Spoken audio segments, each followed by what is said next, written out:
আচ্ছা, আপনি কত বছর বাঁচবেন? ৬০ বছর?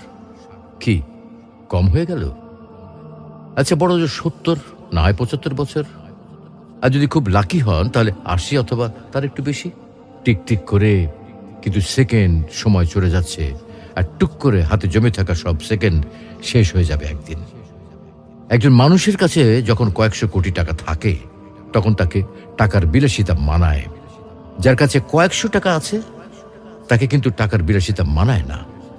আপনার আয়ু যদি কয়েক হাজার বছর হতো তাহলেই সময়ের বিলাসিতা আপনাকে মানাতো। এত অল্প আয়ুতে মন খারাপ, কষ্ট, পচা ব্যাপার স্যাপারগুলোতে সময় নষ্ট সুযোগ কই? তার চেয়ে বরং ফ্যামিলিকে সময় দিন, ভালো বই পড়ুন, টুক করে বেরিয়ে আসুন চমৎকার কোনো জায়গা থেকে। রাত জেগে আকাশ দেখুন, ভোরের সূর্যোদয় দেখুন, সন্ধ্যায় পাখিরা কিভাবে ঘরে ফেরে সেটা দেখুন, নদীর ঢেউ অনুভব করুন। একটু ভাবুন, আজকের এই দিনটা যদি আপনার অথবা আমার শেষ দিন হয় তাহলে আপনার আমার পরিবারের কালকে কি হবে? অবশ্যই আল্লাহ দেখবেন, কিন্তু এই পরিবার আর নিজের জন্য যে এত সময় নষ্ট করছি তার কি হবে?